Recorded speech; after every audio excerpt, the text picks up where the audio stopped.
आज Doubtnut app download करें। Doubtnut पर अपने सभी गणित, रसायन विज्ञान, भौतिक विज्ञान और जीव विज्ञान के डाउट्स का करो सफाया। बस प्रश्न की फोटो खींचो, एक ही प्रश्न को क्रॉप करो और तुरंत वीडियो सोल्यूशन पाओ। अभी डाउनलोड करें। प्रश्न दिया है, रदरफोर्ड मॉडल के अनुसार इलेक्ट्रॉन की कक्षाएं अस्थायी होती हैं, क्यों? तो आइए हम लोग इस प्रश्न का उत्तर यहाँ पे देखते हैं कि ये ऐसा क्यों होता है बोल के। ठीक है, तो हम लोग यहाँ पे बात कर रहे हैं रदरफोर्ड परमाणु मॉडल के। तो इसके अनुसार हम लोग उनका परमाणु मॉडल बना लेते हैं। यह परमाणु का नाभिक है, ठीक है, और यह नाभिक के बाहर जो एक स्थायी कक्षा है, हम लोग ऐसा मान लेते हैं। हमने एक परमाणु मॉडल की कल्पना की है, ठीक है। तो इसमें क्या होगा कि एक इलेक्ट्रॉन उपस्थित होगा, ठीक है।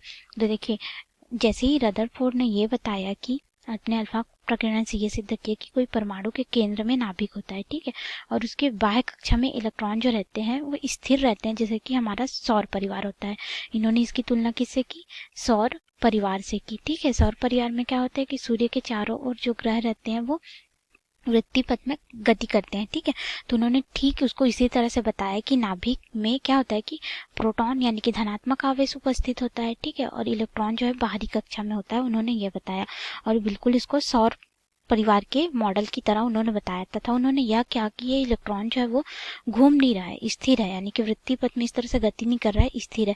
फिर उन्होंने यह बोला कि जैसे हमारा सौर परिवार में सारे ग्रह जो है, ठीक है, एक दूसरे से गुरुत्वाकर्षण बल के द्वारा बंधे हुए रहते हैं, उसी तरह से उन्होंने बोला कि यह इलेक्ट्रॉन जो है वो इस नाभिक से आवेश के कारण जो बल होगा, ठीक है, उसके कारण ये बंधा हुआ है बोल के, ठीक है। अर्थात उन्होंने यह बोला कि अब यह इलेक्ट्रॉन जो है वो गति करेगा, बताया और बोला कि ये जो इलेक्ट्रॉन है वो कैसा है?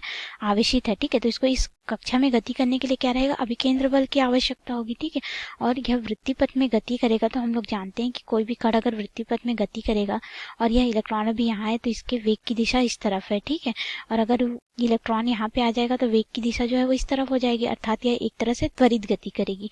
तो उन्होंने बोला कि कोई आवेशित कण जब इस तरह से वृत्तीय पथ में त्वरित गति करेगा तो अपने में से क्या करेगा? वैद्युत चुंबकीय तरंगों के रूप में विकिरण को उत्सर्जित करेगा। किस रूप में?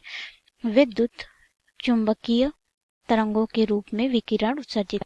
और जब यह तरंग उत्सर्जित करेगा, ठीक है, तो ये जो इलेक्ट्रॉन की ये जो कक्षा थी वो धीरे धीरे क्या हो जाएगी? सिकुड़ने लग जाएगी, अर्थात वह इस तरह से सर्पिलाकार पथ में गति करते हुए धीरे धीरे धीरे धीरे क्या करेगा? नाभिक में समा जाएगा, ठीक है, और इसका अस्तित्व समाप्त हो जाएगा, परमाणु का अस्तित्व समाप्त हो जाएगा, ऐसा उन्होंने बोला।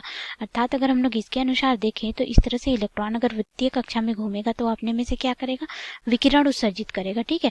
विकिरण उत्सर्जित करने के कारण उसके जो पथ की कक्षा है, यानी कि उसने जो एक कक्षा रखी थी जिसमें वो रह रहा था, उससे क्या हो रहा है कि इसकी कक्षा धीरे धीरे सिकुड़ती जा रही है, अर्थात कम होती जा रही है। तो इसीलिए उन्होंने कहा कि जो इलेक्ट्रॉन की कक्षाएं होंगी वह अस्थायी होंगी। क्यों? क्योंकि यह इस तरह से सर्पिलाकार पाथ बनाते हुए नाभिक में आके समा जाएगा और किस कारण से? अपने में से विकिरण का उत्सर्जित करेगा, इसलिए, ठीक है। इसलिए उन्होंने कहा कि इलेक्ट्रॉन की कक्षाएं जो है वो अस्थायी होंगी। तो ये हमारे हो गया प्रश्न का उत्तर। धन्यवाद। कक्षा 6 से 12वीं से लेकर नीट, IIT, JEE वो एडवांस के लेवल तक 1 करोड़ से ज्यादा छात्रों का भरोसा।